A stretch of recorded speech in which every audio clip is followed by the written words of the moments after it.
नमस्कार। आज हम एक बहुत ही प्रेरणादायक जीवन पर बात करने वाले हैं। जी हाँ, श्री जय नारायण जी बाप जी। श्री, बिल्कुल। हमारे पास स्रोत है जिसमें उनके जीवन के कुछ खास अंश है।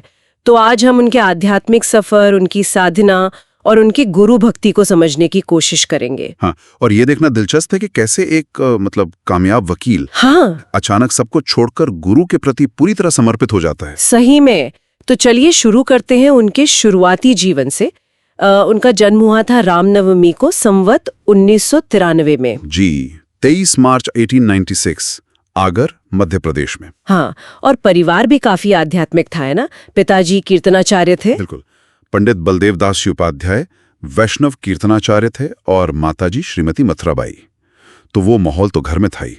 और उनकी पढ़ाई लिखाई सुना है काफी तेज थे। हाँ, पढ़ने में बहुत होशियार थे।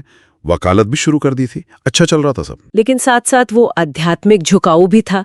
संतों का साथ बचपन से मिला। जी, और धार के पंडित श्रीलाल जी साहब पंड्या का उन पर काफी असर पड़ा। अच्छा। हाँ, उन्हीं के प्रेरणा से उन्होंने ब्रह्मचर्य व्रत लिया, पंचकेशी धारण की। पंचकेशी मतलब वो केश न काटने वाला व्रत। हाँ, शरीर के 5 अंगों से केश न काटना। और गायत्री उपासना भी शुरू की।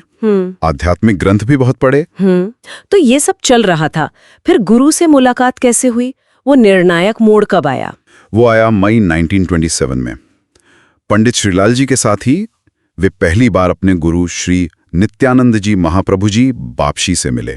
पहली मुलाकात में ही कुछ खास हुआ? कहते हैं कि गुरु की कृपा दृष्टि वो पहली बार में ही उन पर पड़ गई थी। एक कनेक्शन बन गया था। लेकिन वो सब कुछ छोड़ने वाला पल वो कब आया? वो आया जनवरी 1932 में, धौंसवास में, जब वो दोबारा गुरुजी से मिले। हाँ। बस जैसे ही गुरु की नजर उन पर पड़ी, उसी वक्त। हाँ, उसी क्षण उन्होंने अपनी पत्नी कलावती देवी जी, घर बार, वकालत, पैसा, सब कुछ त्याग दिया और गुरु चरणों में पूरी तरह से समर्पित हो गए।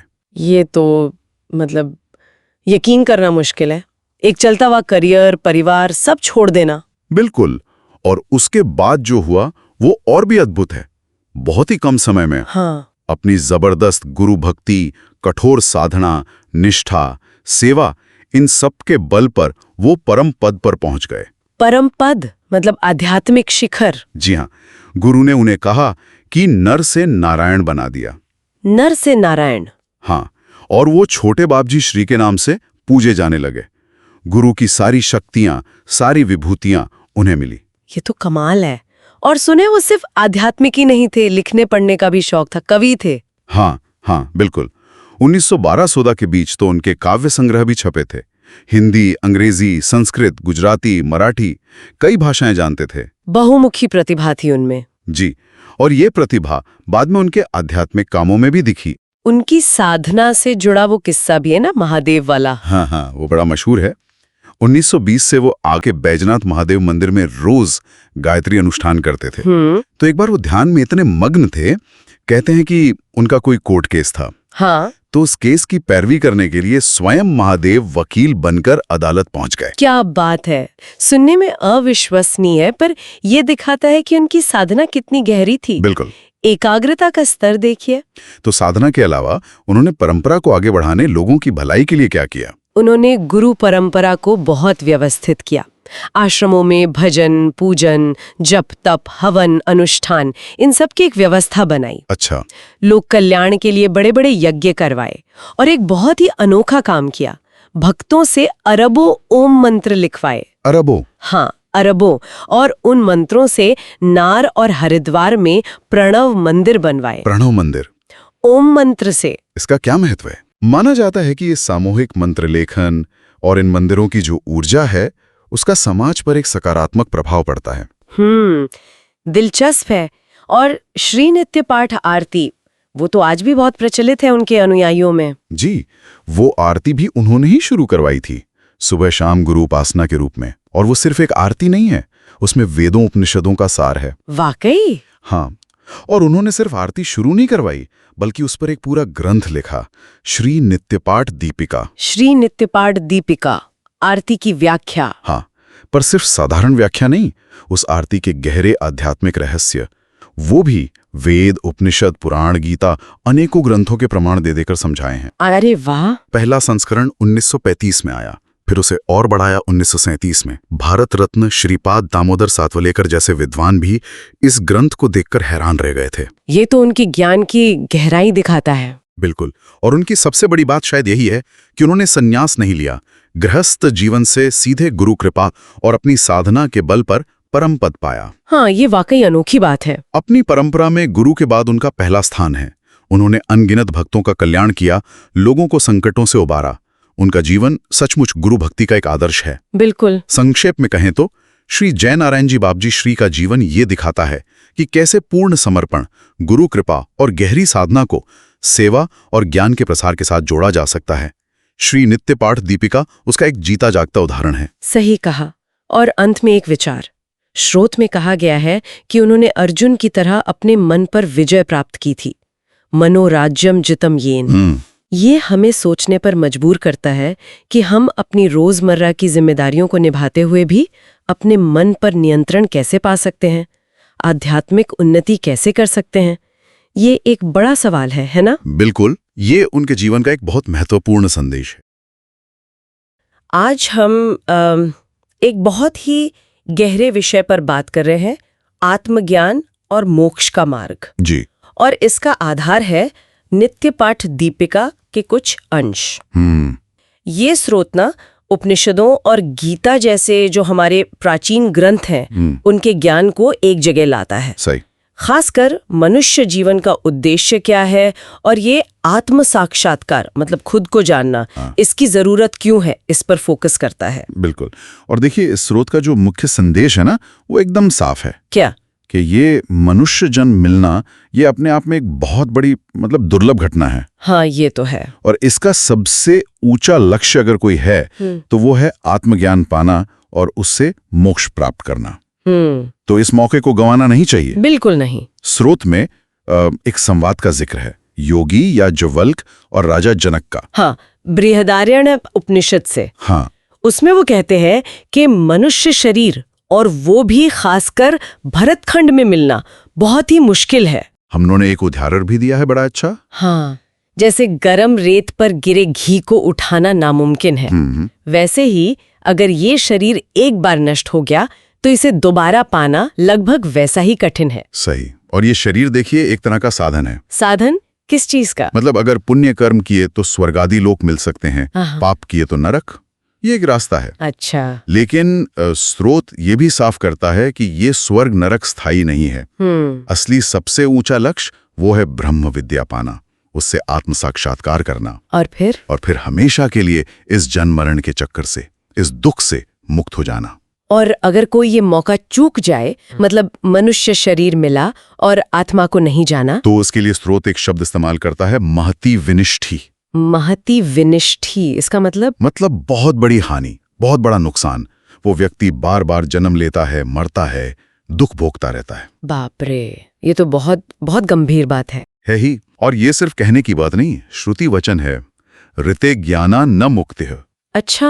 हाँ, यानी ज्ञान के बिना मुक्ति है ही नहीं, संभव ही नहीं है। कोई और रास्ता नहीं? कोई और रास्ता नहीं। साफ कहा है, नान्यः पंथा विद्यते अयनाय। यही एकमात्र तरीका है, आत्मज्ञान। तो फिर सवाल ये उठता है कि ये इतना जरूरी ज्ञान मिलेगा कैसे? क्या कोई खुद ही से पा सकता है? देखिए, श्रोत इस बारे में बहुत स्पष्ट है। क्या कहता है? ये ज्ञान खुद से नहीं बल्कि किसी श्रोत्रिय ब्रह्मनिष्ठ गुरु के उपदेश से ही मिलता है। श्रोत्रिय ब्रह्मनिष्ठ? हाँ, मतलब जो शास्त्रों का ज्ञाता हो और जिसने ब्रह्म का अनुभव भी किया हो। श्रुति भी कहती है, आचार्यवान पुरुषो वेद। यानी जिसके पास आचार्य या गुरु है वही जानता है, वही सत्य को जानता है। हाँ। अच्छा, तो गुरु के पास जाने का उसका भी कोई तरीका बताया है, कोई विधि? हाँ बिल्कुल, गीता के श्लोक का जिक्र है। कौन सा? तद्विद्धि प्रणिपातेन परिप्रश्नेन सेवया। इसका मतलब क्या हुआ? मतलब 3 चीजें। प्रणिपात यानी विनम्रता से झुकना, दंडवत करना। परिप्रश्न यानी निष्कपट भाव से बिना कुतर्क के अपनी शंकाएं पूछना। और सेवा, गुरु की सेवा करना। इन 3 तरीकों से ज्ञान मिलता है। और गुरु कैसा होना चाहिए? क्या कोई भी सिखा सकता है? नहीं, ये बहुत महत्वपूर्ण बात है। गुरु का सिर्फ विद्वान होना काफी नहीं है। तो फिर? उनका तत्वदर्शी होना जरूरी है। तत्वदर्शी? हाँ, यानी ऐसा ज्ञानी जिसने खुद उस परम सत्य का अनुभव किया हो, सिर्फ किताबों से पढ़ा ना हो, बल्कि साक्षात अनुभव किया हो। अच्छा, मतलब प्रैक्टिकल नॉलेज हो, थ्योरी नहीं। बिल्कुल, ऐसे ही गुरु का उपदेश काम करता है। अब अगर हम इस किताब नित्य पाठ दीपिका की बात करें तो इसमें कई आरतियां हैं, है ना? हाँ, कई हैं। पहली आरती के बारे में बताया है कि वो एक तरह से सवाल जवाब के रूप में है। हाँ, एक मुमुक्षु मतलब जो मुक्ति चाहता है वो पूछता है, बंधन क्या है, मैं फंसा क्यों हूं और मुक्ति कैसे मिलेगी? और गुरु जवाब देते हैं। हाँ, गुरु उसे तत्वमसि, वो तुम ही हो, इस महावाक्य का उपदेश देते हैं। सिर्फ उपदेश नहीं, उपदेश के साथ साथ ये भी बताते हैं कि इस पर मनन करो, सोचो और निधिध्यासन करो। निधिध्यासन मतलब गहराई से ध्यान करो ताकि ये सुना हुआ ज्ञान तुम्हारा अपना पक्का अनुभव बन जाए। ये जरूरी है। फिर आगे की आरतियों का भी जिक्र है, तीसरी, चौथी, पांचवी। हाँ, और उन्हें सूक्त कहा गया है। सूक्त क्यों? क्योंकि वो कम शब्दों में बहुत गहरा अर्थ समेटे हुए हैं। प्रार्थना के रूप में है ये। किस चीज की प्रार्थना? ये क्रमशः 3 मुख्य बाधाओं को दूर करने के लिए हैं। मल यानी मन की अशुद्धियां, विक्षेप यानी चित्त की चंचलता, और आवरण यानी अज्ञान का पर्दा। इन तीनों को हटाने की प्रार्थना है। ये तो बड़ा प्रैक्टिकल तरीका लगता है। हाँ, ये मुझे भी बहुत व्यवहारिक लगा। ये सीधे साधक की मुश्किलों को एड्रेस करता है और इनमें शिष्य प्रार्थना करता है और गुरु उसे भरोसा और रास्ता दिखाते हैं। श्रोत में सप्तश्लोकी गुरु गीता, स्तोत्राष्टक, संध्या आरती, केशवाष्टक, इन सब का भी जिक्र है। हाँ, ये सब शायद उसी साधना मार्ग के अलग अलग अंग या पहलू हैं। और अंत में जैसे पूरे उपदेश का सार हो, शंकराचार्य जी के कुछ निर्देश दिए गए हैं। जी, बिल्कुल सार रूप में। पहला कदम, अपना लक्ष्य यानी ब्रह्म, उसमें अपने चित्त को एकदम स्थिर कर दो। ठीक है। दूसरा, अपनी इंद्रियों को जो बाहर भागती हैं उन्हें खींचो, कंट्रोल करो, वश में करो। और तीसरा, ये शरीर कैसा है, कहाँ है, ठीक है या नहीं, इसकी चिंता बिल्कुल छोड़ दो। अच्छा, जब चित्त स्थिर हो गया, इंद्रियां कंट्रोल में आ गईं, तब ब्रह्म और आत्मा की एकता को पहचानो। अनुभव करो कि तुम वही ब्रह्म हो। कैसे? उसी में तल्लीन होकर अखंड वृत्ति से, मतलब बिना रुके, लगातार अपने अंदर उस ब्रह्मानंद रस को पियो, उसका अनुभव करो। और क्या छोड़ना है? अनात्म चिंतन, मतलब ये सोचना कि मैं शरीर हूं, मैं मन हूं, मुझे दुख हो रहा है, ये सब छोड़ दो। ये दुख का कारण है। तो चिंतन किसका करें? आत्मचिंतन, सिर्फ आत्मा का। कौन सी आत्मा? वही आत्मा जो स्वयं प्रकाश है, जो सबका साक्षी है, देखने वाला है, और जो तुम्हारे हृदय में विज्ञानमय कोश में बैठा है। उसी को अपना एकमात्र लक्ष्य बनाओ और अखंड धारा से उसका अनुभव करते रहो। वाह, ये तो बहुत गहरा मार्गदर्शन है। तो ये थी नित्य पाठ दीपिका के कुछ अंशों से आत्मज्ञान और मोक्ष के रास्ते की एक झलक। हाँ, ये स्रोत, गुरु की जरूरत, ज्ञान पाने की सही विधि और आत्मचिंतन की प्रक्रिया, इन पर बहुत जोर देता है। हाँ, देता है। और यहीं पर एक बात सोचने वाली है मेरे ख्याल से। क्या? आज का युग देखिए, सूचना का विस्फोट है, ज्ञान हर जगह है, उंगलियों पर। सही बात है। तो ऐसे में वो जो प्राचीन तरीका बताया गया कि एक तत्वदर्शी गुरु के पास जाओ, विनम्रता से प्रणिपात, सवाल पूछकर, परिप्रश्न, सेवा करके ज्ञान लो, क्या ये आज भी उतना ही प्रासंगिक है? ये एक बड़ा सवाल है। हाँ, और अगर है तो आज के संदर्भ में, आज की दुनिया में इसका रूप क्या होगा? कैसे होगा ये? ये एक ऐसा सवाल है जिस पर शायद हम सबको सोचना चाहिए। बिल्कुल, सोचने के लिए एक अच्छा बिंदु। तो आज हम बात कर रहे हैं नित्य पाठ दीपिका से एक आरती की, भज शिव गुप्तानंदे। हाँ, ये सिर्फ एक मतलब प्रार्थना जैसी नहीं है, इसमें जिंदगी के कुछ बहुत गहरे सवाल छुपे हुए लगते हैं। बिल्कुल। ये आरती सद्गुरु गुप्तानंद जी का आह्वान करती है, जिन्हें हरिहर स्वरूप, नित्यानंद और प्रणव यानी ओंकार रूप भी माना गया है। और प्रार्थना क्या है? यही कि वो हमें यम फंदे से, मतलब ये जो जन्म मृत्यु का चक्र है, हाँ, उससे मुक्ति दिलाएं। चलिए इसको थोड़ा खोलकर समझते हैं। इस आरती में वो बुनियादी सवाल उठाए गए हैं जो शायद हम सबके मन में कभी ना कभी तो आते ही हैं। हाँ, बिल्कुल। जैसे कि मैं कौन हूं, ये दुनिया, ये बंधन, ये सब आखिर है क्या? और ईश्वर कौन है, जीव क्या है, माया क्या चीज है? हाँ, और सबसे जरूरी कि भाई ये अज्ञान, ये अविद्या कैसे खत्म हो ताकि वो आनंद मिल सके। सवाल तो अपने आप में बहुत गहरे हैं ये। हाँ, और दिलचस्प बात यह है कि ये सवाल सीधे उपनिषदों की याद दिलाते हैं, है ना? सही कहा। स्रोत में भी जिक्र है केन उपनिषद का। बिल्कुल, जहाँ शुरुआत ही ऐसे होती है कि मन किसकी इच्छा से चलता है, ये प्राण कैसे काम करते हैं, ये आवाज, ये वाणी कौन बुलवा रहा है, कौन सी शक्ति है आंखों और कानों के पीछे। हाँ, तो ये दिखाता है कि ये खोज कितनी पुरानी है, ये आत्म अन्वेषण की प्यास। हाँ। अच्छा, तो स्रोत इन सवालों के जवाब किस तरह से देता है? यहाँ एक खास बात है कि स्रोत इनका जवाब अद्वैत वेदांत के नजरिए से दे रहा है। अद्वैत वेदांत? हाँ, जिसका मूल सिद्धांत है कि तत्व असल में एक ही है। आप उसे शिव कहें, ब्रह्म कहें या ओमकार। मतलब अनेकता नहीं, एकता। बिल्कुल। और जीव यानी हम जो खुद को अलग समझते हैं, वो असल में वही शिव है, लेकिन वो एक तरह की अविद्या, अज्ञान के कारण हम खुद को बंधा हुआ महसूस करते हैं। अच्छा, और माया? माया का क्या रोल है इसमें? माया को वो त्रिगुणात्मक शक्ति कहा गया है, मतलब प्रकृति के 3 गुण सत्व, रजस, तमस, उनसे बनी हुई। ये एक भ्रम पैदा करने वाली शक्ति है जो ये अलगाव का एहसास कराती है। ओके। और इसी संदर्भ में वो महावाक्य आता है, तत्त्वम असि। तत्त्वम असि, वह तुम हो। हाँ। ये सिर्फ ये नहीं कहता कि तुम उसके जैसे हो, बल्कि ये कि तुम वही हो, जीव और ब्रह्म की पूर्ण एकता। लेकिन यहाँ एक उलझन भी है ना? आरती में ही ये बात उठाई गई है। हाँ, वो विरोधाभास कि भाई जो चीज हर जगह है, सर्वव्यापक है, जिसका कोई रूप नहीं, उसकी आरती कैसे करें? सही बात है। आरती करने वाला तो उसे एक तरह से सीमित कर रहा है। तो आरती में इस पर कुछ कहा गया है? हाँ, श्रोता इस बात को समझता है और अवधूत गीता का हवाला देकर एक तरह से क्षमा भी मांगी गई है कि हम भक्ति भाव में उस तत्व की आरती कर रहे हैं जो असल में इन सब क्रियाओं से परे है। अच्छा, ये भक्ति और ज्ञान के बीच का एक संतुलन साधने जैसा है। बिल्कुल।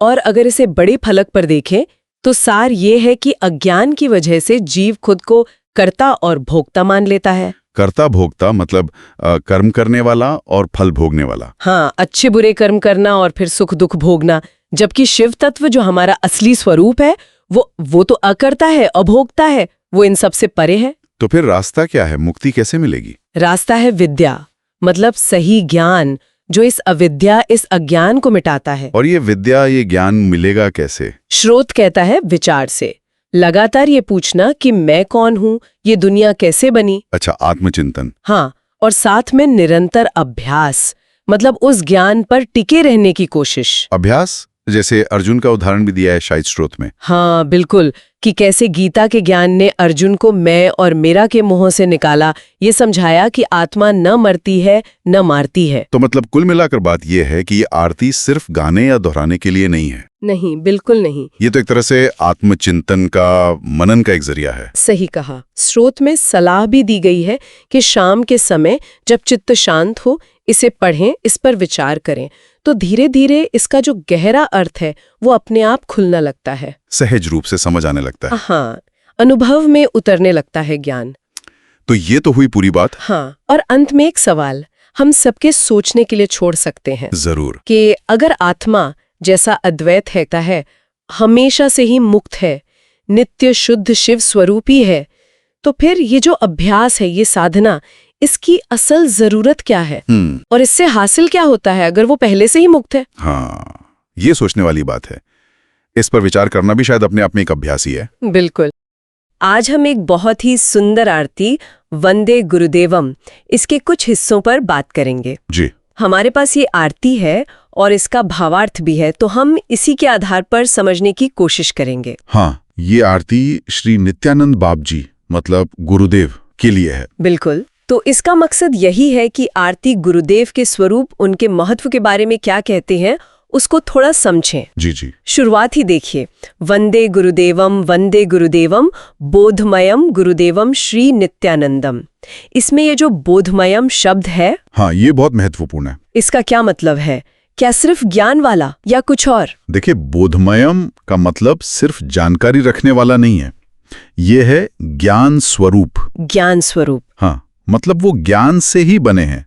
जैसे हम कहते हैं ना, स्वर्णमय, सोने से बना हुआ। अच्छा, हाँ। वैसे ही बोधमय मतलब ज्ञान ही उनका स्वरूप है। तो भक्त के लिए ये सिर्फ किसी टीचर से सीखना नहीं है, ये सीधे विवेक के, ज्ञान के स्रोत से जुड़ना है।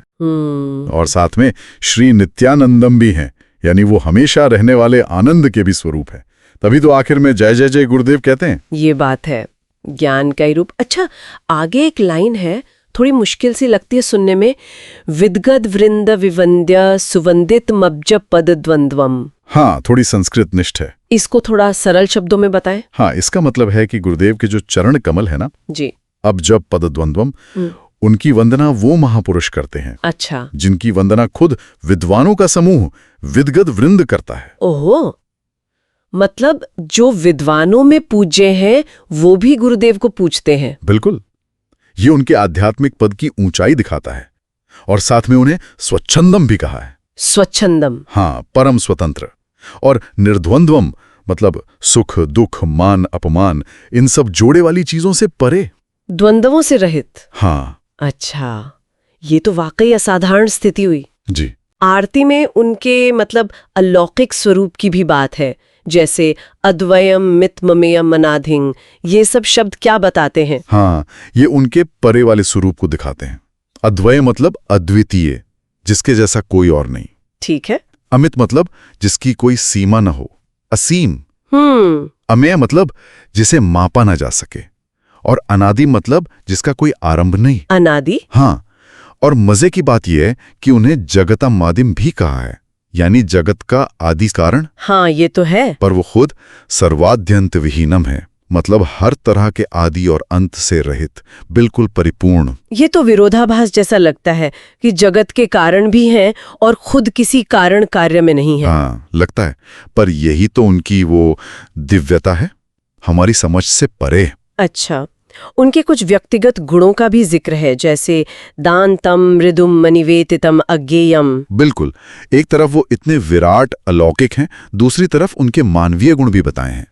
दानतम मतलब परम संयमी, इंद्रियों पर पूरा नियंत्रण। संयमी? हाँ। मृदु, बहुत कोमल हृदय वाले।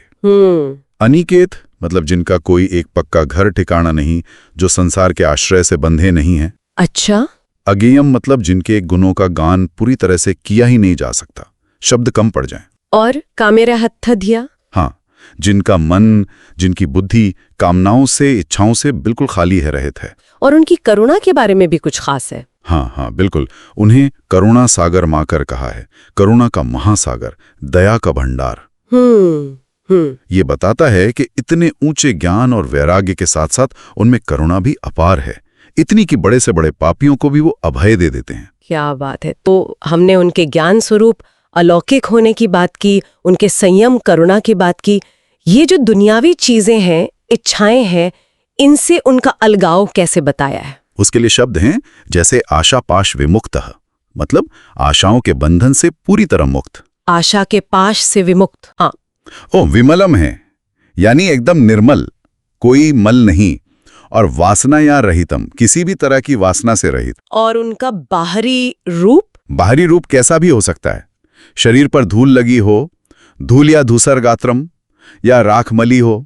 ज्ञानी लोग उन्हें अवधूत कहते हैं। अवधूत? हाँ, वो योगी जो सांसारिक मान अपमान, अच्छा बुरा, सुख सुविधा, इन सब से ऊपर उठ चुका हो। बिल्कुल। तो गुरु के इतने सारे गुण, उनका स्वरूप बताने के बाद आरती भक्त के लिए क्या कहती है?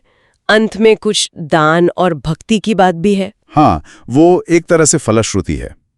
सार ये है कि सिर्फ गुणगान काफी नहीं है। अच्छा। उनके बताए रास्ते पर चलना, गुरु में भक्ति रखना और अच्छे कर्म करना, जैसे सही पात्र को दान देना, इससे भक्त के जीवन में सच्चा आनंद आता है। ये गुरु के स्वरूप और भक्त के आचरण को जोड़ता है। तो मतलब सार ये निकला कि ये आरती गुरुदेव को ज्ञान और आनंद का साक्षात रूप बताती है।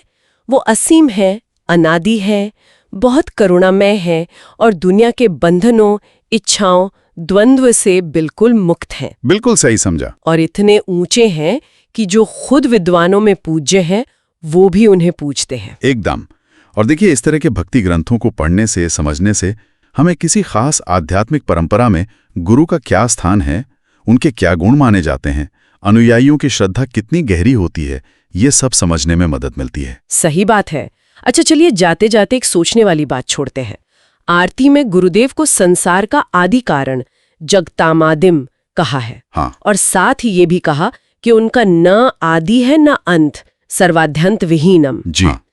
ये जो एक तरह का विरोधाभास लगता है कि कोई तत्व सृष्टि का स्रोत भी हो और खुद शुरुआत और अंत से भी परे हो, इस पर सोचना क्या ये हमें यथार्थ या परम तत्व की प्रकृति को और गहराई से समझने में मदद कर सकता है? हाँ, ये विचार करने लायक प्रश्न है।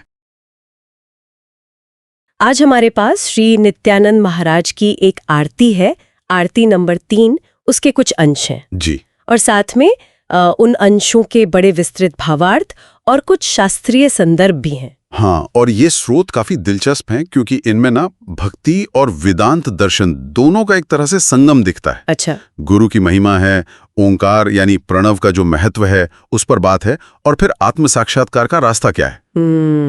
और सबसे मजेदार बात यह है कि एक ही आरती को 2 अलग-अलग नजरियों से देखा गया है, एक जीव भाव से और दूसरा शिव भाव से। बिल्कुल। तो आज हमारी कोशिश ये रहेगी कि इन स्रोतों से जो मुख्य विचार निकल रहे हैं उन्हें पकड़ें, मतलब गुरु का असली स्वरूप क्या बताया है, हाँ? ओंकार का क्या स्थान है, और ये जो 2 अलग भाव हैं जीव और शिव, ये आत्मज्ञान के बारे में क्या सिखाते हैं। सही। ठीक है, तो चलिए इस पर थोड़ी गहराई से बात करते हैं। तो सबसे पहले गुरु के स्वरूप पर आते हैं। स्रोत बताते हैं कि गुरु सिर्फ मतलब कोई व्यक्ति नहीं बल्कि एक तत्व है। हाँ। उन्हें कहा गया है विमल गुरुदेवम अखिल सच्चिदानंदम। अच्छा। यानी वो एकदम निर्मल हैं, सत्यचित आनंद के ही स्वरूप हैं, सब जगह मौजूद हैं और त्रिकालातीत भी हैं, मतलब भूत वर्तमान भविष्य इन सब से परे। हाँ, और उन्हें अखंड भी कहा है, मतलब जिससे तोड़ा ना जा सके, अविनाशी, जिसका नाश ना हो। जी। और विश्वनाथ, सारे विश्व के स्वामी।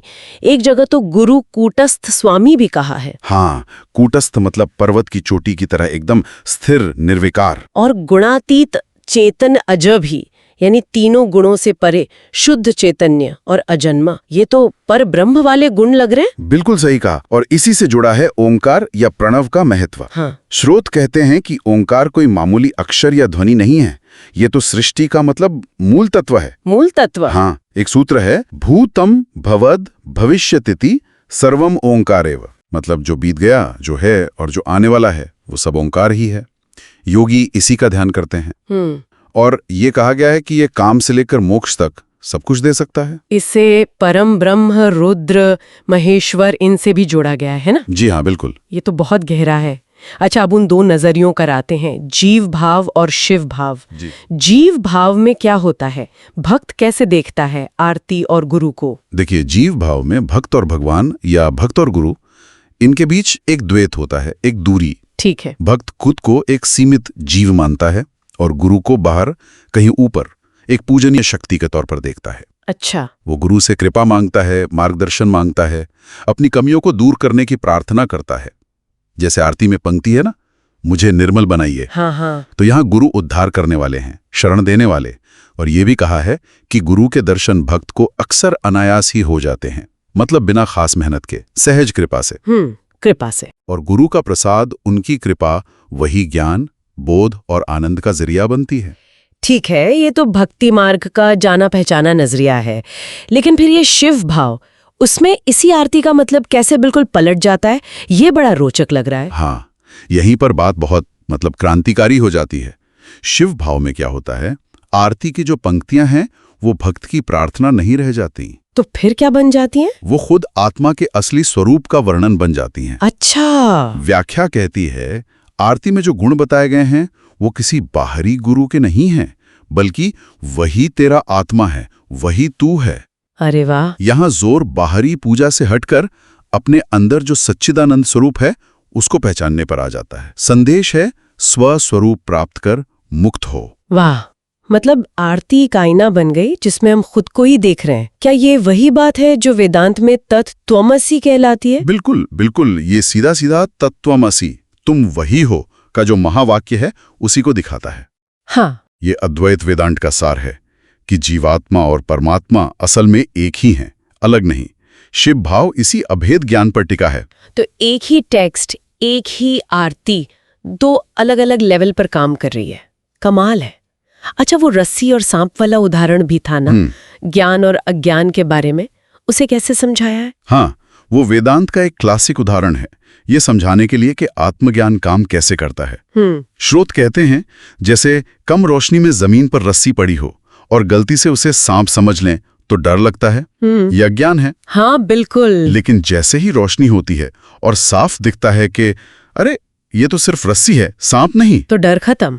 हाँ, वो सांप का भ्रम और उससे पैदा हुआ डर दोनों एक साथ गायब हो जाते हैं, है ना? सही। बस ठीक वैसे ही जब आत्मज्ञान की रोशनी होती है तो आत्मा के बारे में जो हमारा अज्ञान है कि हम ये शरीर हैं, सीमित हैं, उस अज्ञान से पैदा हुआ ये संसार का भ्रम और सारे दुख तकलीफ ये सब एक साथ मिट जाते हैं। इसीलिए कहा है बंध मुक्ते विदुषा ज्ञातव्यम, यानी बंधन से मुक्ति के लिए ये जानना जरूरी है। जी, आत्म तत्व को जानना जरूरी है। और इस ज्ञान को पाने में गुरु कृपा का महत्व तो दोनों भावों में माना गया है ना?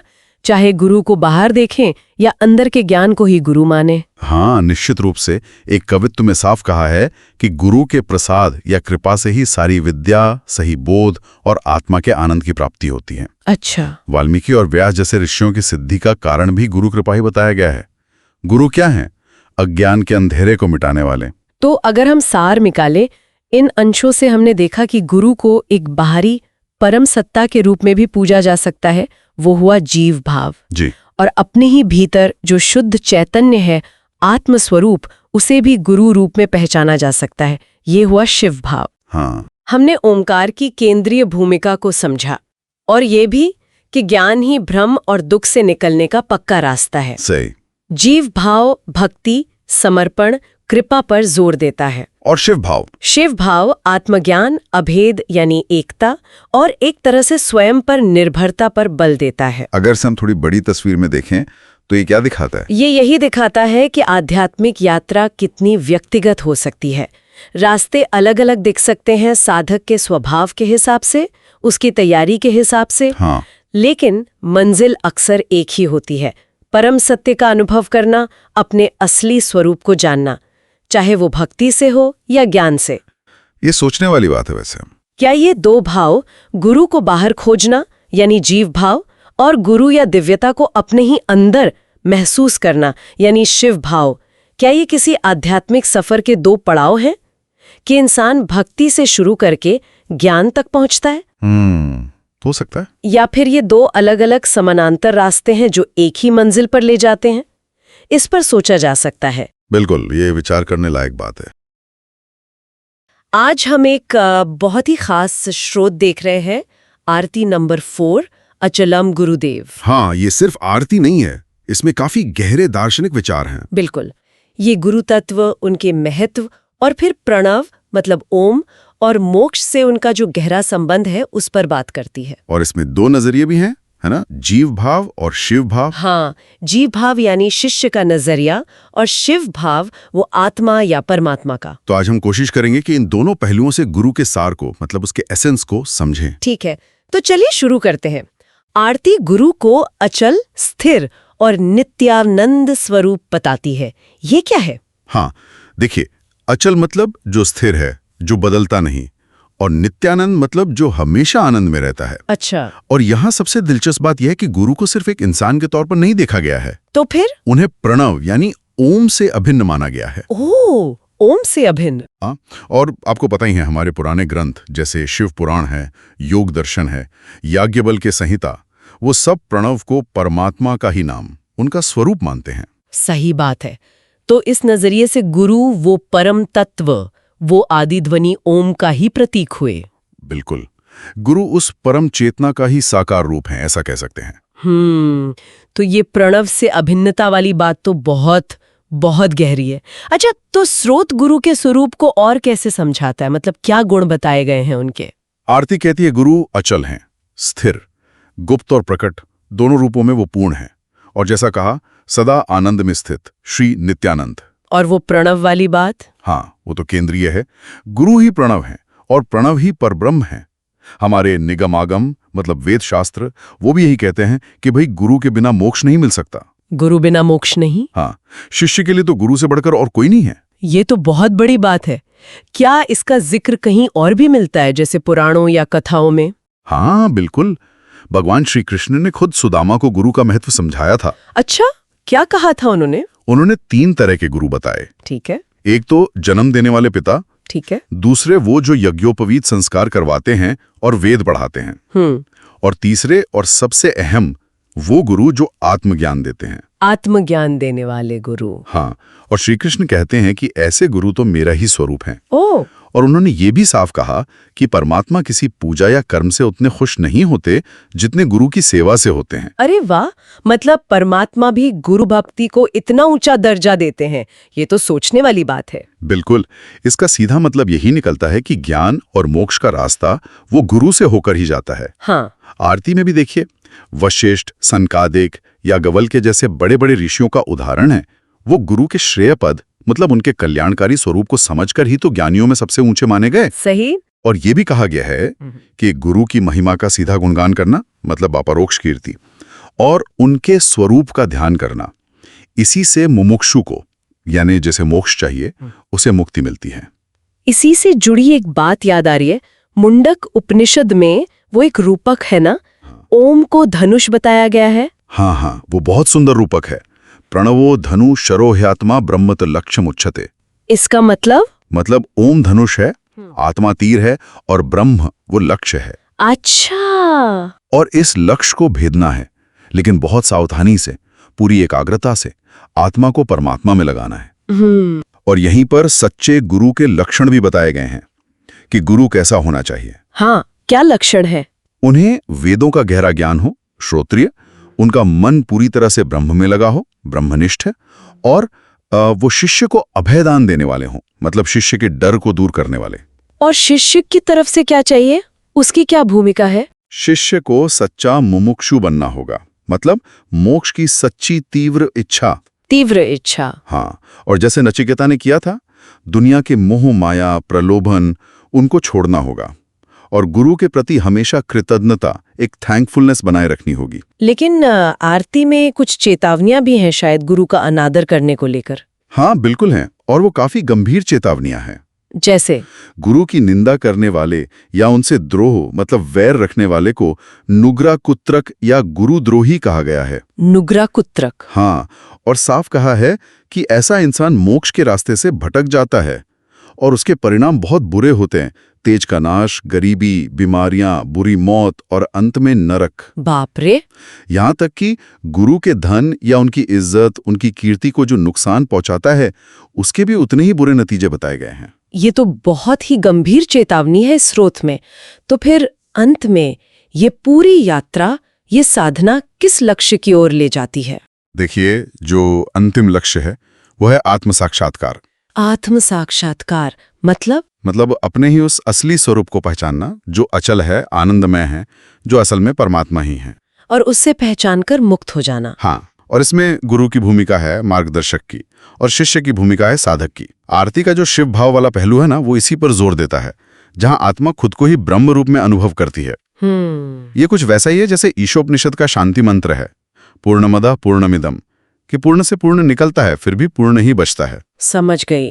तो अगर सार निकालें तो ये आरती गुरु को सिर्फ एक टीचर नहीं मानती। नहीं, बिल्कुल नहीं, बल्कि वो उस अचल तत्व, उस प्रणव, उस ब्रह्म का ही एक रूप है, जो शिष्य को उसके अपने सत्य और मुक्ति की राह दिखाते हैं। एकदम सही कहा आपने।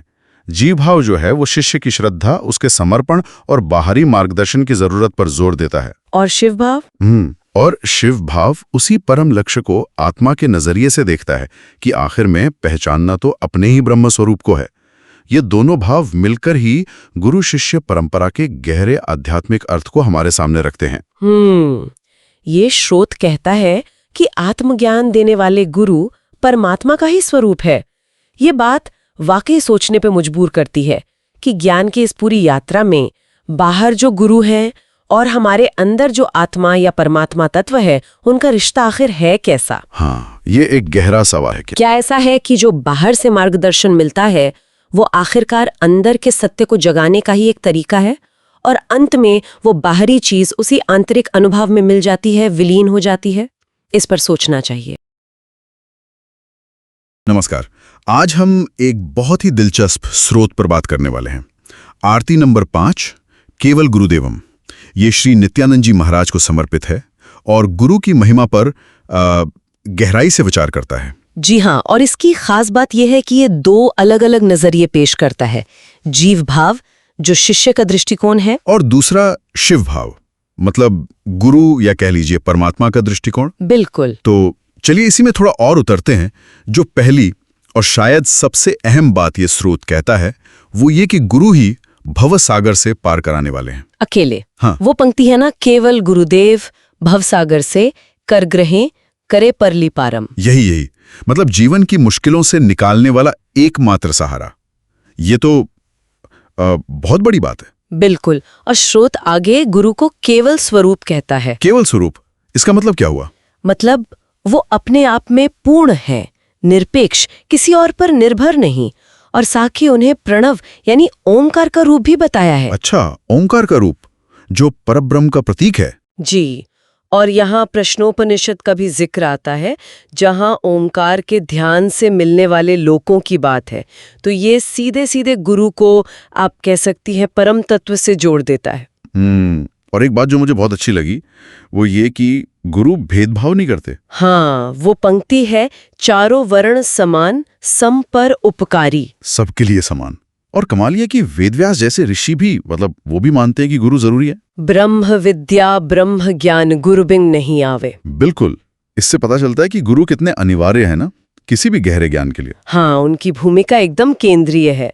अच्छा, अब अगर जीव भाव की बात करें तो उसमें शिष्य जैसे अपनी कमियों को मानता है, अपनी अल्पमति, अपनी छोटी समझ को स्वीकार करता है। जी। और ये भी मानता है कि गुरु और परमात्मा में भेद देखना उसकी भूल थी। और सबसे दिलचस्प बात कि अपने दोषों के बावजूद, जैसे वो दम्भी हो सकता है, दिखावा करने वाला, या सकामी मतलब अपनी इच्छाओं के लिए भक्ति करने वाला। हाँ, इनके बावजूद वो गुरु की शरण चाहता है। गुरु जिन्हें कृपा सिंधु नर रूप हरि कहा गया है, दया के सागर मनुष्य रूप में ईश्वर। जी। और वो श्लोक भी तो है, शिवे रुष्टे गुरु स्त्राता। हाँ, गुरु रुष्टे न कोपिवा। हाँ जी, शिव रूठें तो गुरु बचा लेंगे, पर गुरु रूठ गए तो कोई नहीं बचा सकता। गुरु का स्थान देखिए कितना ऊंचा है। सही बात है। अच्छा, ये तो हुआ जीव भाव। हाँ। फिर दूसरी तरफ शिव भाव है, जहाँ नजरिया बिल्कुल अलग है। बिल्कुल। वहां गुरु शिष्य को जैसे भरोसा दिलाते हैं। क्या कहते हैं? कहते हैं तू वास्तव में मेरा ही रूप है। अरे वाह। मतलब शिष्य असल में परमात्मा का ही अंश है। हाँ, और फिर रास्ता भी बताते हैं। वो अरणी वाला उदाहरण बड़ा सुंदर है। अरणी यज्ञ की लकड़ियां। जी। कहते हैं कि अपने शरीर को और प्रणव यानी ओम को अरणी की तरह मानो। अच्छा। और ध्यान से उनका मंथन करो। जैसे लकड़ी रगड़ने से आग निकलती है, वैसे ही आत्मज्ञान प्रकट होगा। स्वदेह मरणिम कृत्वा प्रणवशोत्तराणिम, वो श्लोक है शायद। जी हाँ, वही। ये एक तरह से पूरी प्रक्रिया बता दी है, आंतरिक खोज का नक्शा जैसा। हाँ, लेकिन साथ ही स्रोत हमें सावधान भी करता है ढोंगी गुरुओं से। हाँ, ये भी जरूरी है। वो अविद्यायाम अंतरंतरे वर्तमाना श्लोक का जिक्र है ना। हाँ, जो खुद अज्ञान में है और खुद को बड़ा ज्ञानी समझते हैं, उनसे बचने को कहा है। और जो दम्भी है, सकामी है, उन्हें पहचानने की बात भी है। लेकिन एक और बात कही है, वो रत्न वाली। हाँ, वो भी बड़ा रोचक विचार है। रत्नम कथम त्यजति कोड प्योशोचौ प्रविष्ठिमु। मतलब अगर रत्न कीचड़ में भी पड़ा हो तो कोई फेंकता थोड़ी है। जी। तो शायद इशारा ये है कि गुरु अगर पूरी तरह सिद्ध न भी लगे तब भी उनसे कुछ सार लिया जा सकता है। शायद यही भाव है। जैसे रत्न को साफ करके अपना लेते हैं। और गुरु का दर्जा तो मतलब कमाल का बताया है, सिर्फ टीचर नहीं। नहीं, बिल्कुल नहीं। गुरु देवन के देव है, राजन पति राजा, देवों के देव, राजाओं के राजा, और सभी विद्याओं का स्रोत भी। हाँ, ईशानः सर्व विद्यानाम और ईश्वरः सर्वभूतानाम भी कहा है। सभी प्राणियों में बसे ईश्वर, मतलब गुरु को लगभग परमात्मा के बराबर ही माना है। जी बिल्कुल। और अंत में एक बहुत महत्वपूर्ण बात कही गई है। क्या? कि गुरु कोई एक व्यक्ति या एक समय तक सीमित नहीं है, वो कालातीत है। अच्छा। हाँ, वो श्लोक है, स एष पूर्वेशामपि गुरु कालेना नवच्छेदात। इसका क्या मतलब हुआ? मतलब वो जो गुरु तत्व है वो तो पूर्वजों का भी गुरु था, वो समय की सीमा में बंधा नहीं है। मतलब एक शाश्वत सिद्धांत। बिल्कुल। और वेदों में भी कहा है, सर्व देवे मयो गुरु। गुरु में सभी देवों का वास है। जी। तो ये स्रोत गुरु को एक बहुत ही विराट, कालातीत रूप में दिखाता है। तो फिर यहाँ एक सवाल उठता है मेरे मन में जी कि अगर गुरु का स्वरूप इतना विराट है, इतना कालातीत है, तो आज के समय में मतलब हम इसे कैसे समझें? क्या गुरु हमेशा कोई बाहर का व्यक्ति ही होगा या ये कोई आंतरिक चीज भी हो सकती है, जैसे हमारी अपनी समझ, हमारा विवेक, हाँ, जिसे हमें शायद खुद अपने अंदर खोजना है, जगाना है? ये सोचने वाली बात है ना? बिल्कुल। यह एक गहरा प्रश्न है जिस पर विचार किया जा सकता।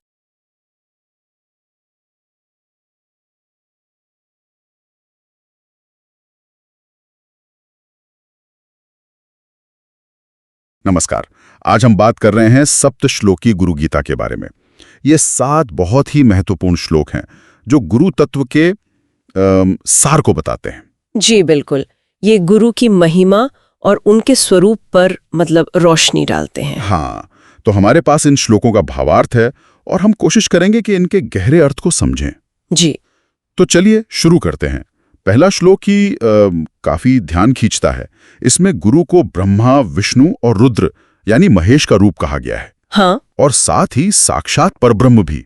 तो ये तुलना क्यों? इसका क्या मतलब है? ये बहुत अच्छा सवाल है।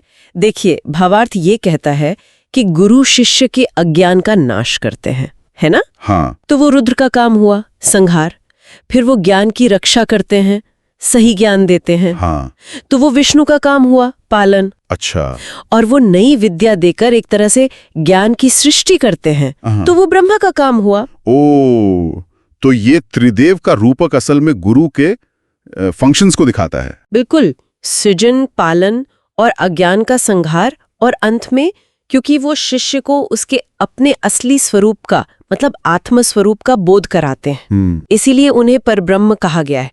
वो परम सत्य का एहसास कराते हैं। वाह, ये तो बहुत गहरा अर्थ है।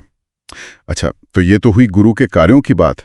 फिर दूसरे श्लोक में उनके स्वरूप के विस्तार की बात है। जी, अखंड मंडलाकारम और व्याप्तम येन चराचरम। इसका क्या मतलब? हाँ, अखंड मंडलाकारम मतलब जिनका स्वरूप खंडित नहीं है, पूरा है, जैसे ब्रह्मांड, गोल, पूर्ण। अच्छा, अखंड। और व्याप्तम येन चराचरम का मतलब है कि वो सिर्फ किसी एक जगह या रूप में नहीं है, बल्कि चर यानी सजीव और अचर यानी निर्जीव, सब में, पूरी सृष्टि में वो व्याप्त हैं। वो उस तत्पद, उस परम सत्य की तरफ इशारा करते हैं जो हर जगह मौजूद है। समझ गए। तो गुरु सिर्फ एक व्यक्ति नहीं बल्कि एक तत्व है जो सर्वव्यापी है। बिल्कुल सही। और फिर तीसरा श्लोक ये अज्ञान के अंधेरे को मिटाने की बात करता है। जी, ज्ञान अंजन शलाका का जिक्र है इसमें। जी, ज्ञान रूपी काजल की सलाई, ये क्या है? हाँ, ये एक बहुत सुंदर उपमा है। जैसे काजल की सलाई, अंजन, आंखों में लगाने से दृष्टि साफ होती है। हाँ, या मान लीजिए अंधेरे कमरे में एक छोटी सी सलाई या दिया सलाई जलाने से रास्ता दिखता है। अच्छा, वैसे ही गुरु अपने ज्ञान के प्रकाश से शिष्य के मन में जो अज्ञान का अंधेरा है उसे दूर करते हैं। मतलब आत्मदृष्टि को निर्मल करते हैं। बिल्कुल, उसे सही देखने की क्षमता देते हैं। और चौथा श्लोक तो गुणों की एक लंबी लिस्ट देता है। ब्रह्मानंद स्वरूप, परम सुखद, केवल ज्ञान मूर्ति, हाँ, द्वंद्वों से परे, आकाश जैसे विशाल, तत्वमसी जैसे महावाक्यों का लक्ष्य। ये सब क्या दर्शाता है? ये गुरु के मतलब पारमार्थिक स्वरूप का वर्णन है। वो आनंद स्वरूप हैं, सुख देने वाले हैं, सिर्फ ज्ञान की मूर्ति हैं। द्वंद्व जैसे सुख दुख, मान अपमान, इन सब से ऊपर उठे हुए, आकाश की तरह विशाल, असीम। और तत्वमसी का लक्ष्य। हाँ, तत्वमसी मतलब तुम वही हो। गुरु उसी परम सत्य की ओर ले जाते हैं जो शिष्य का भी असली स्वरूप है। तो गुरु उस महावाक्य के लक्ष्य है, उसको अनुभव कराने वाले हैं। और भी गुण हैं इसमें। जी, एक नित्य, विमल, अचल। जी बिल्कुल। एक मतलब अद्वितीय, नित्य मतलब हमेशा रहने वाले, विमल मतलब शुद्ध, बिना किसी मल या दोष के, अचल मतलब स्थिर, और सबके भीतर साक्षी रूप में स्थित, भावों से परे और तीनों गुणों सत रज तम से भी रहित। ये उनका निर्गुण साक्षी स्वरूप है। काफी गहरा है ये। अच्छा, अब 5वां श्लोक, ये थोड़ा क्या कहूं प्रैक्टिकल लगता है। हाँ, साधना के दृष्टिकोण से। इसमें कहा है कि ध्यान का मूल गुरु की मूर्ति, पूजा का मूल गुरु के चरण, मंत्र का मूल गुरु का वाक्य और मोक्ष का मूल गुरु की कृपा। जी, ये श्लोक दिखाता है कि शिष्य के लिए साधना के हर पहलू का केंद्र गुरु ही है। मतलब पूरी तरह से गुरु पर निर्भरता। हाँ, एक तरह से पूर्ण श्रद्धा और समर्पण का भाव है ये। ध्यान करना हो तो गुरु के स्वरूप का, पूजा करनी हो तो गुरु के चरणों की, मंत्र चाहिए तो गुरु का वचन ही मंत्र है। और मोक्ष भी गुरु की कृपा से। हाँ, मोक्ष मूलम गुरोः कृपा। मोक्ष का मूल भी गुरु की कृपा ही बताई गई है। ये बहुत बड़ी बात है। फिर आते हैं आखिरी श्लोकों पे, 6 और 7वें पर। जी, इनमें फिर से गुरु के स्वरूप का वर्णन है। नित्य शुद्ध, निराभास, निराकार, निरंजन। हाँ, निराभास मतलब जिनका कोई प्रतिबिंब न हो या जो केवल प्रकाश स्वरूप हो। निराकार बिना आकार के। निरंजन, अंजन यानी दोष या माया से रहित। नित्य बोध स्वरूप, चिदानंद, अवधूत। जी, नित्य बोध मतलब हमेशा ज्ञान में स्थित। चिदानंद मतलब चित और आनंद स्वरूप। अवधूत वो होते हैं जो सांसारिक बंधनों से पूरी तरह मुक्त हों। सदानंद, परब्रह्म स्वरूप, ये सब उनके परम स्वरूप को बताते हैं। लेकिन फिर ये भी कहा है कि वो विदेही होते हुए भी देह रूप में स्थित हैं। ये थोड़ा कंफ्यूजिंग नहीं है? निराकार भी और देह में भी? नहीं, ये कंफ्यूजिंग नहीं बल्कि ये समन्वय है। असल में ये गुरु के दोनों पहलुओं को दिखाता है। अच्छा, कैसे? देखिए, उनका मूल स्वरूप तो वही निराकार, नित्य, शुद्ध तत्व है। लेकिन वो कृपा करके शिष्यों का मार्गदर्शन करने के लिए इस दुनिया में साकार रूप मतलब देह धारण करते हैं।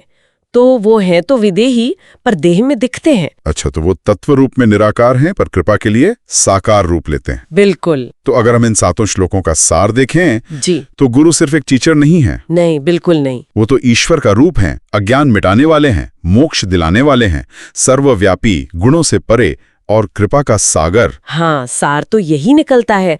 लेकिन यहीं पर वो 5वें श्लोक वाली बात सोचने लायक है। कौन सी? मोक्ष मूलम गुरोः कृपा। जी। अगर मोक्ष का मूल सिर्फ गुरु की कृपा है तो फिर शिष्य की अपनी जो साधना है, जो प्रयास है, उसकी क्या भूमिका रह जाती है? ये तो सोचने वाली बात है। कृपा और कर्म का संतुलन। हाँ, ये एक गहरा प्रश्न है जिस पर विचार किया जा सकता है। कृपा जरूरी है पर शायद कर्म और पात्रता भी उतनी ही जरूरी हो। सचमुच ये 7 श्लोक वाकई गुरु तत्व की महिमा का अद्भुत और बहुत गहरा वर्णन करते हैं। जी, इसमें कोई संदेह नहीं।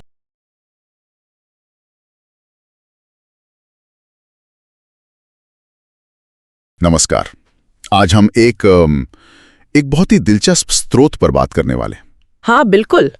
ये एक पुराना पाठ है, शायद किसी स्तोत्र का हिस्सा, और इसका शीर्षक है मनुष्यों न देवो नहीं दैत्य यक्ष। और इसकी जो खास बात है वो है इसका नजरिया। ये मैं क्या हूं ये बताने के बजाय ये बताता है कि मैं क्या नहीं हूं। हाँ, मतलब एक तरह से नेति वाला तरीका है ना? ये नहीं, ये नहीं। एग्जैक्टली। ये पारंपरिक पहचानों से, द्वैतवाद से सबसे परे जाने की कोशिश है। तो लक्ष्य ये है कि हम खुद को उन सारे लेबल से अलग करके देखें जो हम आम तौर पर इस्तेमाल करते हैं। मनुष्य, देवता, दैत्य, पंडित, मूर्ख, जाति, अवस्था वगैरह। हाँ, और इन सबको नकारने के बाद पाठ कहता है कि जो बचता है वो है शिवः केवलोहम निर्मेल माया, मतलब सिर्फ शिव स्वरूप, वो भी माया के मैल के बिना। अच्छा, तो चलिए इसी विचार को थोड़ा खोलते हैं। ये पहचान को नकार के जरिए परिभाषित करना, ये काफी अलग और गहरा विचार है। हाँ, तो ये शुरू कैसे होता है?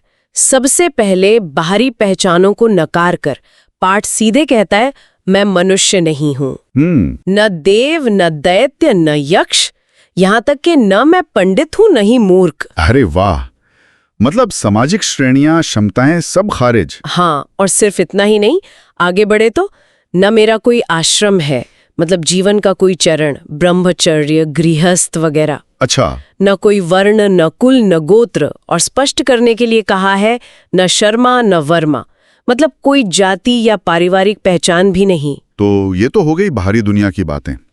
क्या ये अंदरूनी अनुभवों पर भी लागू होता है? बिल्कुल। पाठ कहता है मैं न जागृत अवस्था में हूं न स्वप्न में। हैं? जागृत और स्वप्न भी नहीं? हाँ, और सुनिए, तुरीयावस्था भी नहीं, जिसे हम चेतना की चौथी साक्षी अवस्था मानते हैं। अच्छा। मैं न प्राण हूं, न ये काया यानी शरीर, न देश या काल की सीमाओं में हूं, न बूढ़ा हूं न बालक।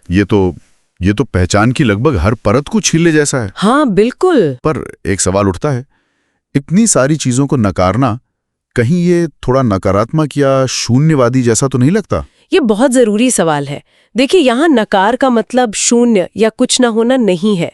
ये असल में उन सीमाओं को हटाने का तरीका है जिनसे हम खुद को बांध लेते हैं। अच्छा, सीमाओं को हटाना। हाँ, जो हम नहीं हैं उसे हटाना, ताकि जो हम सच में हैं वो सामने आ सके। इसीलिए ये द्वंद्वों से भी परे जाता है। न सुख न दुख, न पाप न पुण्य, न कर्ता न अकर्ता, न बंधा हुआ न मुक्त, समझ रहा हूं।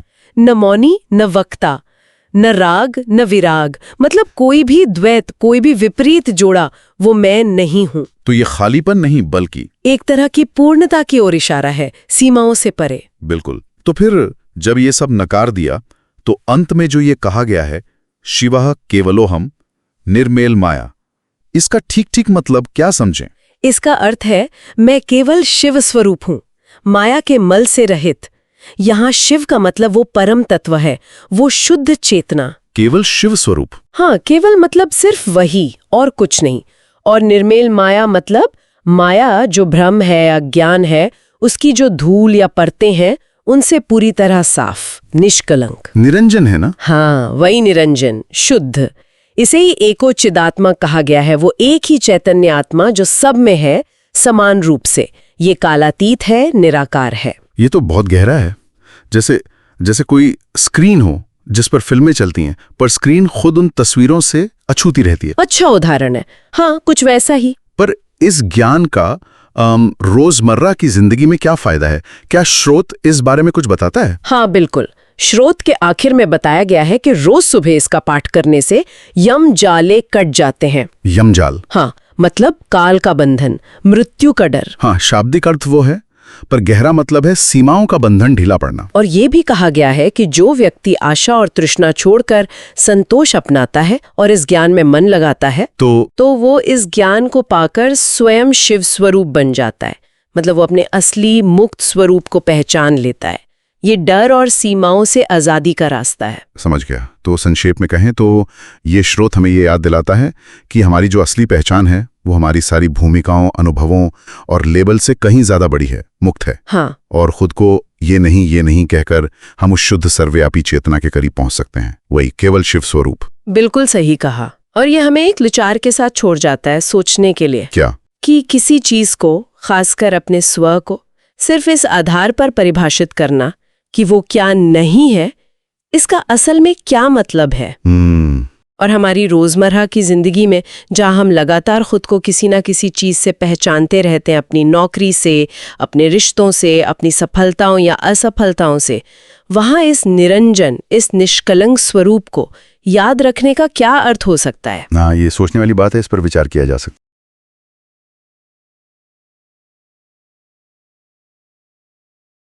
नमस्कार। आज हम देख रहे हैं केशवाष्टकम के कुछ श्लोक। ये श्लोक गुरु या कहें केशव के स्वरूप और उनके गुणों पर रोशनी डालते हैं। यहाँ उन्हें एक तरह से परम सत्ता का प्रतीक माना गया है। तो कोशिश रहेगी कि इन श्लोकों में जो गहरे भाव हैं, जो दर्शन है, उसको थोड़ा समझें। तो शुरुआत करते हैं पहले श्लोक से। इसमें गुरु या केशव को सत्य स्वरूप बताया गया है, अखिल चैतन्य और महान आनंद का सागर। उन्हें आदि, मध्य और अंत में ध्रुव कहा गया है, मतलब अटल। ऐसे नित्य केशव को प्रणाम है। तो ये सिर्फ गुण नहीं है, ये उनके होने का मूल तत्व है। हाँ, और दिलचस्प बात यह है कि यहाँ गुरु को सिर्फ मतलब एक टीचर या शिक्षक की तरह नहीं देखा जा रहा। उन्हें परम सत्य माना गया है, चेतना का, आनंद का, वो भी शाश्वत स्रोत। और केशव नाम का प्रयोग, जिसे कई जगहों पर ब्रह्मा, विष्णु, महेश का मिलाजुला रूप भी कहते हैं, वो सीधे सीधे दिव्यता की तरफ इशारा है। तो ये गुरु तत्व को किसी सामान्य भूमिका से उठाकर एक, आप कह सकते हैं, परम आध्यात्मिक स्तर पर ले जाता है। अच्छा, तो मतलब सिर्फ पढ़ाने वाले गुरु नहीं, बल्कि वो परम तत्व ही हैं। ठीक है। तो फिर आगे के श्लोकों में इसी परम तत्व के और भी पहलू खुलते हैं।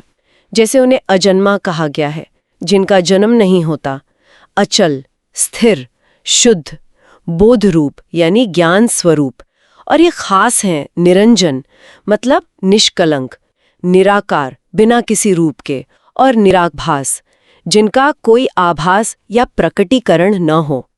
ये निराकार और निराभास, ये बात तो और गहरी है ना? बिल्कुल।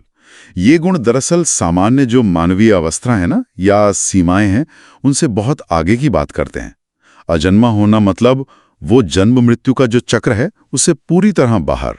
और निरंजन, निराकार, निराभास, ये सब उसी अमूर्त, अव्यक्त, परम वास्तविकता की तरफ इशारा करते हैं जिसे हमारी इंद्रियां या हमारी जो सामान्य बुद्धि है वो पकड़ नहीं सकती। ये रूप और आकार की दुनिया से परे की स्थिति है। और इसी से जुड़ता हुआ लगता है अगला श्लोक। इसमें उन्हें गगनोपम कहा गया है, यानी आकाश के समान, और साथ में निर्दोष, सर्वव्यापी और गुणातीत भी। ये आकाश वाली उपमा क्यों दी गई होगी? क्या मतलब हो सकता है इसका? गगनोपम, हाँ, आकाश की तरह।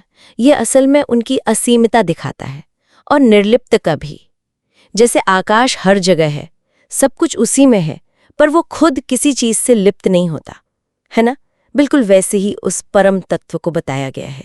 और गुणातीत होना, इसका मतलब है प्रकृति के जो 3 गुण हैं, सत, रज, तम, उनसे परे हो जाना। ये एक तरह से मुक्ति की अवस्था है, जहां कोई दुनियावी कैटेगरी या सीमा वो लागू नहीं होती। वो इन गुणों के खेल से ऊपर है। गुणों से परे, आकाश की तरह असीम। अच्छा, और फिर एक और श्लोक है जो उनके आंतरिक स्वभाव पर ज्यादा जोर देता है। निर्मल, अत्यंत शांत, नित्यानंद देने वाले माधव। और इसमें खासतौर पर द्वंद्वातीत और मति अतीत, ये शब्द ध्यान खींचते हैं। द्वंद्वों से परे होना, ये क्या है? और बुद्धि से परे होना, इसका क्या मतलब है? हाँ, द्वंद्वातीत का मतलब है जो द्वंद्व होते हैं ना हमारे जीवन में, सुख दुख, मान अपमान, अच्छा बुरा, इन सब जोड़ीदार अवस्थाओं से ऊपर उठ जाना। ये कोई उदासीनता नहीं है, बल्कि ये गहरी स्थिरता है, समता की स्थिति। और मति अतीत मतलब बुद्धि या तर्क की पहुंच से परे। ये बहुत महत्वपूर्ण है। ये बताता है कि उस परम सत्य को सिर्फ दिमागी विश्लेषण से पूरी तरह नहीं जाना जा सकता। उसके लिए शायद अनुभव का या अनुभूति का रास्ता वो अपनाना पड़ता है। शांति और आनंद तो उनका सहज स्वभाव है, वो बाहरी हालात पर निर्भर नहीं करता। बुद्धि की सीमाओं से परे। और जो आखिरी श्लोक आज हमारे पास है वो तो उन्हें सीधे सीधे आत्मस्वरूप कह रहा है। परम ब्रह्म, जगत के आदि ईश्वर, सनातन, और साथ में कलातीत और अनूप भी। ये तो मतलब सीधे परम सत्य की परिभाषा ही लग रही है। हाँ, बिल्कुल। ये श्लोक बिना किसी लाग लपेट के उन्हें सृष्टि का मूल स्रोत बताता है। परम वास्तविकता, शाश्वत सिद्धांत। सनातन मतलब जो हमेशा से है और हमेशा रहेगा। कलातीत का अर्थ है जो समय के बंटवारे या हिस्सों से परे है, अखंड है। और अनूप मतलब जिसकी कोई मिसाल न दी जा सके, अद्वितीय, अतुलनीय। तो ये सारे शब्द उसी एक परम, न बदलने वाले अद्वितीय सत्य की ओर इशारा करते हैं। तो अगर इन सभी श्लोकों को एक साथ रखकर देखें तो एक तस्वीर सी बनती है। ये एक ऐसी परम सत्ता या कह लें गुरु तत्व का वर्णन है जो सत्य है, चैतन्य है, आनंद स्वरूप है, हमेशा रहने वाला है, अपरिवर्तनीय, गुणों और आकारों से परे, परम शांत, और द्वंद्वों से यहां तक कि बुद्धि की सीमाओं से भी आगे है। सही कहा। ये वर्णन हमें जो भौतिक जगत है और हमारी जो रोजमर्रा की सीमित सोच है उससे ऊपर उठ के देखने की प्रेरणा देता है। ये उस परम तत्व की एक झलक दिखाता है जिसे ज्ञान और भक्ति के रास्ते का कह सकते हैं अंतिम लक्ष्य माना जाता है। एक शुद्ध, शांत, आनंदमय और शाश्वत अवस्था। इस पूरी बातचीत से एक सवाल मेरे मन में आ रहा है। अगर वो परम तत्व मति अतीत है, यानी बुद्धि से परे है, तो फिर उसे जानने का या अनुभव करने का वास्तविक जरिया क्या हो सकता है? मतलब अगर बुद्धि का रास्ता वहां पूरी तरह नहीं पहुंच पाता तो फिर कौन सा दरवाजा खुलता है? इस पर शायद सोचने के लिए छोड़ते हैं। नमस्कार। आज हम नित्य पाठ दीपिका के कुछ अंशों पर बात करेंगे। ये रोज के पाठ से कहीं ज्यादा गहरे लगते हैं। हाँ, बिल्कुल। इसमें खास तौर पर संध्या आरती और प्रणव यानी ओम पर फोकस है, और ये आध्यात्मिक और दार्शनिक विचारों से भरे हुए हैं। सही कहा। तो हमारा इरादा है कि इन स्रोतों को थोड़ा और गहराई से समझें, देखें कि इनके मुख्य विचार क्या हैं, खास बातें क्या हैं जो शायद पहली नजर में न दिखें। चलिए देखते हैं इनमें क्या छुपा है। बिल्कुल, और ये अंश दिखाते हैं कि कैसे संध्या आरती सिर्फ एक पूजा की विधि नहीं है, ये तो उपनिषदों और वेदांत जैसे शास्त्रों का निचोड़ है। अच्छा, उपनिषदों का सार। हाँ, जैसे विचार सागर जैसे ग्रंथों का सार इसमें समाया हो। ये असल में आत्मज्ञान और ब्रह्म प्राप्ति के रास्ते की ओर इशारा करती है। तो मतलब ये सिर्फ गाने या दोहराने की चीज नहीं है। तो फिर इन स्रोतों में आरती के अंदर आत्मा के स्वरूप के बारे में क्या खास बताया गया है? देखिए, आरती की जो बनावट है ना, वो ही दिलचस्प है। ये साधक के लिए एक तरह का नक्शा है, कह सकते हैं। नक्शा कैसे? इसमें पहले आत्मा के अनुभव की बात होती है, फिर ये बताते हैं कि परमात्मा इस शरीर रूपी मंदिर में है तो सही, पर सद्गुरु की कृपा के बिना उसका पता नहीं चलता। अच्छा, गुरु की जरूरत। हाँ, फिर ब्रह्म और माया का फर्क समझाया गया है, और आखिर में ध्यान की विधि भी। मतलब ये आत्मा को समझने से लेकर गुरु की शरण में जाने और अंत में ब्रह्म का अनुभव करने तक का पूरा सफर दिखाती है। और इसमें भगवत गीता के अहंकार छोड़ने वाले उपदेश की झलक भी मिलती है, वो भी है। तो आरती एक तरह से साधना का पूरा नक्शा ही पेश कर देती है, और इस साधना के केंद्र में अक्सर एक बीज मंत्र होता है ना, जिसका जिक्र इन श्रोतों में भी है, प्रणव यानी ओम। हाँ, बिल्कुल। इसके बारे में क्या खास है? हाँ, प्रणव का महत्व तो बहुत ही गहरा बताया गया है। इसे सभी मंत्रों का बीज कहा है, वेदों का सार, और ये भी कि स्वयं भगवान शंकर ने इसे प्रकट किया है। परम ज्ञान। अच्छा। कहते हैं शिव ने पार्वती जी को जो पहला उपदेश दिया था वो प्रणव का ही था। सभी मंत्रों का बीज, ये तो बड़ी बात है। इसकी उत्पत्ति, उसके बारे में भी कुछ है? हाँ, उसकी उत्पत्ति का क्रम भी बड़ा दिलचस्प है। कहते हैं परमात्मा की मूल शक्ति है पराशक्ति। उससे चेतना जागी, चित शक्ति। फिर उससे इच्छा, ज्ञान और क्रिया की शक्तियां निकली। उनसे ध्वनि मतलब नाद और बिंदु बने, और तब जाके अ उ म प्रकट हुए। अच्छा, तो ये ओम सिर्फ अक्षर नहीं है, ये पूरी सृष्टि प्रक्रिया का प्रतीक है। बिल्कुल, इसीलिए इसे तारक मंत्र भी कहते हैं। मतलब भव सागर से पार ले जाने वाला। ये सिर्फ ध्वनि नहीं है, ये परम सत्य का प्रतीक है। कमाल है। और एक और मंत्र का जिक्र आता है, हंस मंत्र यानी सोहम, जो हमारी सांसों से जुड़ा है। इसे अजपा गायत्री भी कहते हैं। ये नाम क्यों? हाँ, अजपा गायत्री शायद इसलिए कहते हैं क्योंकि ये बिना जपे ही चलता रहता है। सांस के बाहर आने पर हाँ, अंदर जाने पर सह, अपने आप। हाँ, अपने आप। दिन रात में करीब कहते 21,600 बार। ये जीवन का एकदम सहज निरंतर चलने वाला मंत्र है। 21,600 बार? हाँ। तो ये सोहम का अभ्यास, ये काम कैसे करता फिर? देखिए, ये अभ्यास खुद को जानने का और ये महसूस करने का एक बहुत शक्तिशाली तरीका है कि जीव और ब्रह्म एक ही हैं। सोहम, वो मैं हूँ। वो मैं हूँ। हाँ, और स्रोत ये साफ कहते हैं कि अज्ञान को सिर्फ ज्ञान ही मिटा सकता है, और ज्ञान पाने का रास्ता है अभ्यास। अभ्यास मतलब प्रैक्टिस। हाँ, प्रैक्टिस। एक उदाहरण भी दिया है बड़ा अच्छा। जैसे भंवरा कीड़े को अपने ध्यान में रखकर भंवरा बना देता है। अच्छा। हाँ, वैसे ही ध्यान, विचार और अभ्यास से जीव शिव बन सकता है। इसके लिए लगातार कोशिश यानी अभ्यास और दुनियावी चीजों से अलगाव यानी वैराग्य जरूरी है। अभ्यास और वैराग्य। और हाँ, गुरु की कृपा वो बेहद अहम मानी गई है। जैसा आरती में भी कहा है, बिन सत गुरु नहीं पावे भेवा। सही। तो अगर संक्षेप में कहें, हाँ, तो इन अंशों का निचोड़ क्या निकलता है? निचोड़ यही है कि संध्या आरती सिर्फ पूजा नहीं, गहरे ज्ञान का भंडार है। ठीक है। प्रणव यानी ओम वो आध्यात्मिक साधना का केंद्र है, वेदों का सार है। और सोहम ध्यान वो खुद को पहचानने की एक सहज और शक्तिशाली चाबी है। तो इन स्रोतों से हमें आध्यात्मिकता के जो गूढ़ सिद्धांत हैं उनकी एक झलक मिलती है। हाँ। ये दिखता है कि आरती जैसे रोज के पाठ भी कितना गहरा दर्शन समेटे हुए हैं, और कैसे प्रणव और सोहम जैसी साधनाएं आत्मज्ञान और मुक्ति की तरफ ले जाने वाले रास्ते माने जाते हैं। बिल्कुल। और आखिर में सोचने के लिए एक बात छोड़ जाते हैं, स्रोत बार बार ज्ञान और अभ्यास के महत्व पर जोर देते हैं। हाँ, देते हैं। तो ये सोचना वाकई दिलचस्प है कि इस गहरे ज्ञान को सिर्फ दिमागी तौर पर समझना और इसे सचमुच अपने अनुभव में उतारना, मतलब वो जो कहा जीव का शिव हो जाना, उस अनुभव तक पहुंचने की यात्रा असल में कैसी होती होगी? ये वाकई सोचने वाली बात है, अनुभव का रास्ता। नमस्कार, आज हम एक बहुत ही दिलचस्प विषय पर बात करने वाले हैं। जी। ये है नित्य पाठ दीपिका पुस्तक से ली गए संध्या आरती। इसके कुछ खास अंशों पर हम ध्यान देंगे। हाँ, ये आरती अपने आप में बहुत गहरी है।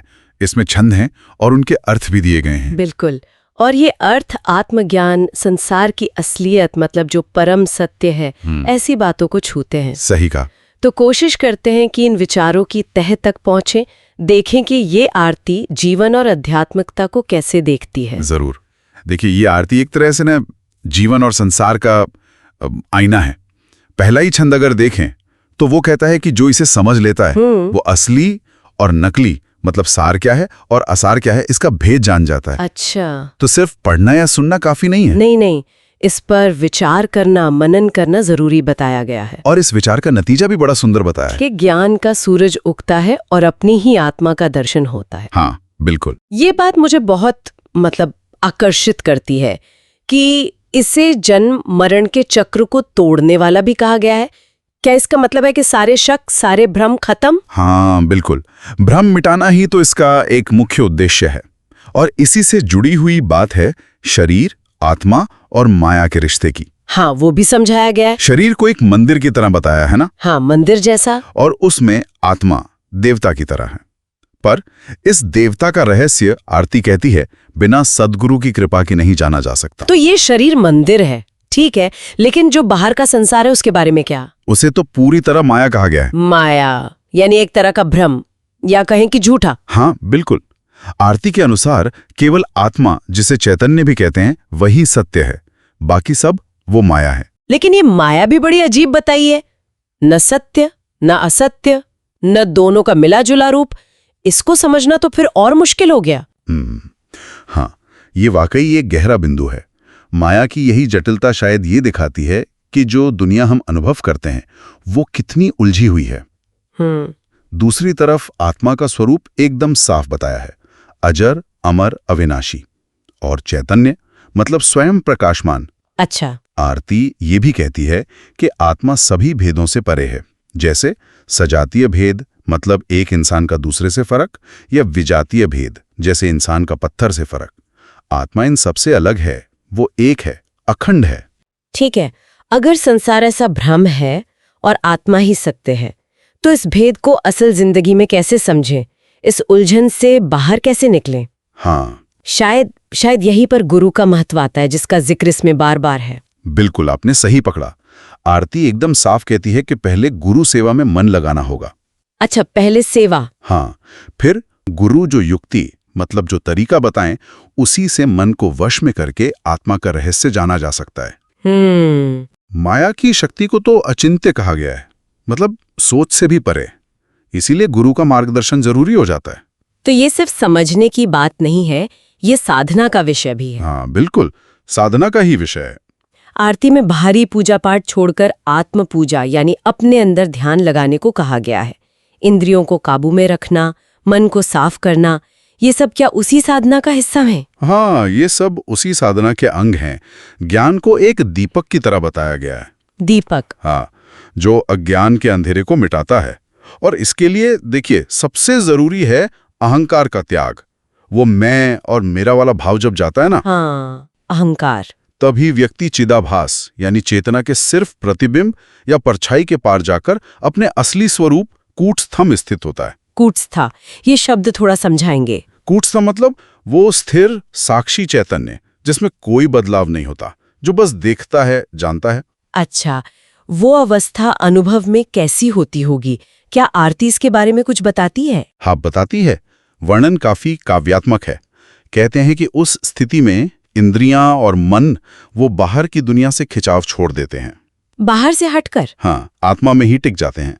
कोई शोर नहीं, कोई भागदौड़ नहीं, बस एक गहरा मौन, एक ऐसी शांति जिसे शब्दों में कहना मुश्किल है। वाह! सारे भेदभाव जो द्वैत है वो मिट जाता है। और तब क्या व्यक्ति पूरी तरह मुक्त हो जाता है? हाँ, आरती तो यही कहती है। सारे बंधन कट जाते हैं, व्यक्ति अपने शुद्ध आत्मस्वरूप को पहचान लेता है।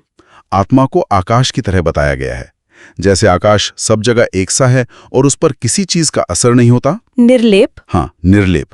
वैसे ही आत्मा सब में एक समान निर्लेप है। उस पर ना समय का असर होता है ना कर्म का। तो अगर हम इन सारे छंदों का सार देखें तो ये संध्या आरती हमें क्या मुख्य संदेश दे रही है? मेरे ख्याल से ये आत्म साक्षात्कार यानी खुद को जानने का एक पूरा व्यावहारिक नक्शा देती है। एक गाइड की तरह। हाँ, एक तरह से गाइड ही है। ये कहती है कि भाई भ्रम को पहचानो जो माया है, फिर गुरु के दिखाए रास्ते पर चलो और ज्ञान, संयम, वैराग्य इनके जरिए अपने असली अविनाशी स्वरूप यानी आत्मा को जानो। और ये बाहरी कर्म कांडों से ध्यान हटाकर भीतरी अनुभव पर जोर देती है। ये बात भी साफ है। बिल्कुल, जोर अंदर की यात्रा पे है। ये तो बहुत स्पष्ट रूप से समझ आया। और अंत में एक सवाल मेरे मन में आ रहा है, वो सत्य और भ्रम के बीच के फर्क को लेकर है, जिस पे आरती इतना जोर दे रही है। हाँ। हम अपनी रोजमर्रा की जिंदगी में अपनी मान्यताओं को, अपनी धारणाओं को कितनी गहराई से जांचते हैं?